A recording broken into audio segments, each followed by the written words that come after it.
Shalom, hari ini kita akan mendengarkan sepatah kata yang saya ambil dari Matius pasal 5 ayat 6. Berbahagialah orang yang lapar dan haus akan kebenaran, karena mereka akan dipuaskan. Di Timur Tengah, makanan dan air telah digunakan secara hati-hati dan tidak pernah disia-siakan. Penggalian sumur dan bercocok tanam adalah dua hal yang menyangkut hidup mati manusia.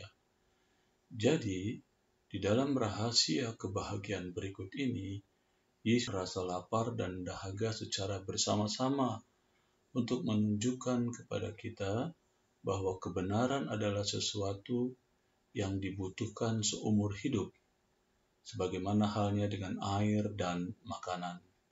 Sebagaimana fisik kita sangat bergantung pada makanan dan minuman, demikian juga kehidupan rohani kita bergantung kepada kebenaran. Apa yang benar terhadap tubuh, itu juga benar terhadap jiwa. Kehidupan fisik manusia bergantung pada makanan dan air.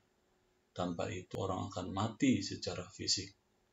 Kehidupan rohani bergantung pada kebenaran. Tanpa itu orang akan mati secara spiritual. Datang kepada Yesus adalah langkah pertama ke arah pemenuhan dan kepuasan yang sejati. Tetapi tentu harus ada suatu rasa dahaga dan rasa lapar yang terus-menerus. Sebab rasa lapar dan dahaga adalah tanda kehidupan. Mengapa? Pertama, orang yang mati tidak punya selera. Kedua, orang yang tidak diselamatkan mempunyai selera terhadap dosa. Yang ketiga, orang yang diselamatkan mempunyai selera terhadap Tuhan dan kebenarannya.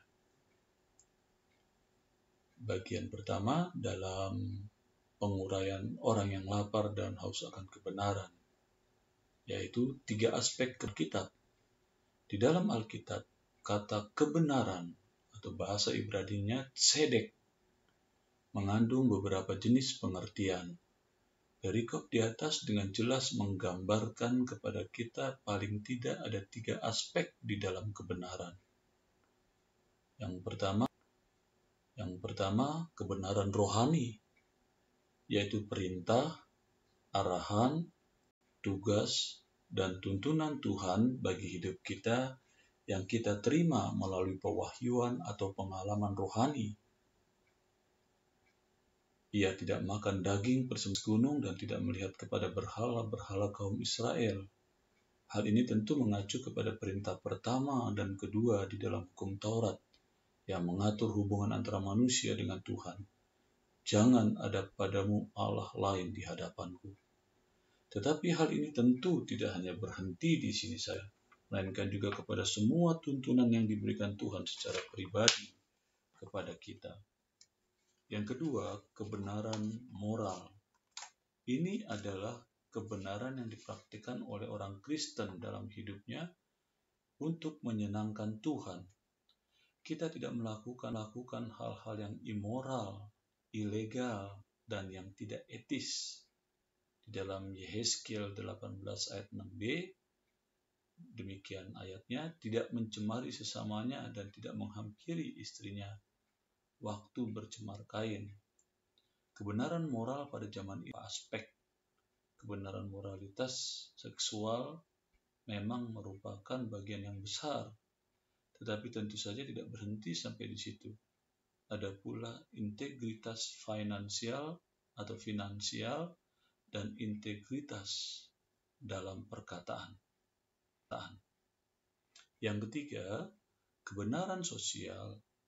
Kebenaran dalam Alkitab juga meliputi kebenaran keadilan sosial.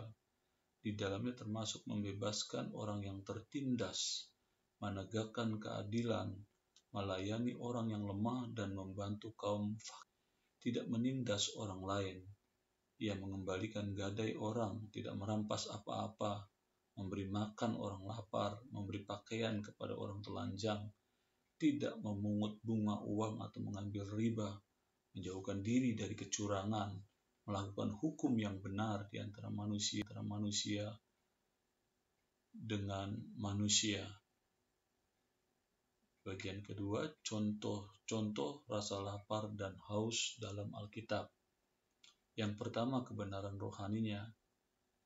Rasa lapar Elisa di dalam 1 Raja-Raja 19 ayat 20. Elisa begitu haus dan lapar akan pengurapan Tuhan, sehingga ia menolak meninggalkan Elia sampai ia menerima jubah Elia yang meminta 2 bagian roh Elia atau double portion, dan ia mendapatkannya. Yang B, kegigihan Yakub. Punya 2 orang putra, Esau dan Yakub. Keduanya memiliki sikap dan karakter yang berbeda.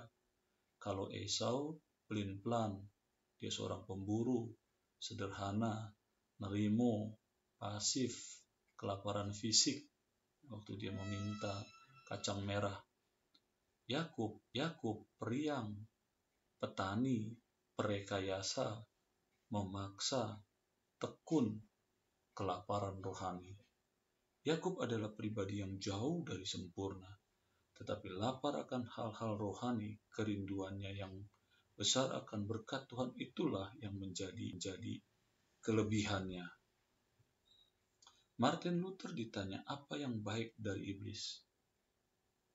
Adalah kegigihannya.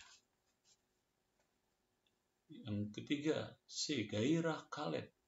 Jika di Perjanjian Lama ada contoh karakter tentang rasa lapar akan tujuan Tuhan, Kaleb di masa tuanya dialah orangnya. Di usia 85 tahun ketika kebanyakan orang sudah memerlukan tongkat dan duduk di kursi goyang, Kaleb berkata kepada Musa, "Berikan kepadaku gunung itu." Ketika kebanyakan orang ingin pergi bersenang-senang menikmati hari tua, Kaleb justru ingin pergi berperang.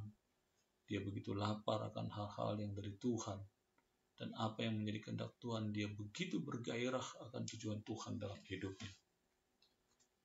Kebenaran moral, kegigihan Yusuf di dalam menghadapi pencobaan.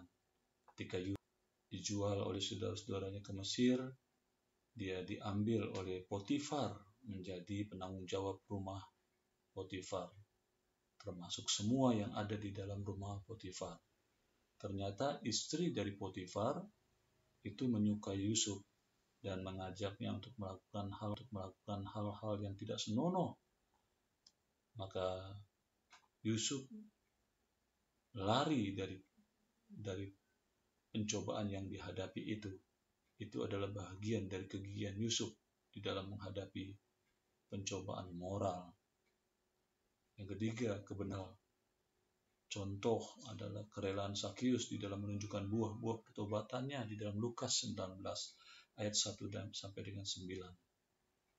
Dia ketika bertemu dengan Yesus, dia bertobat, maka dia katakan, "Setengah dari kekayaanku aku berikan untuk Tuhan, untuk pelayanan, untuk gereja." Dan apabila dia telah menipu orang, dia berjanji untuk mengembalikannya 4 kali lipat. Seberapa besar upaya kita untuk melihat kebenaran dan keadilan menjadi nyata di dalam hidup kita? Mari renungkan, dan lebih indah kalau saudara dapat melakukannya. Amin.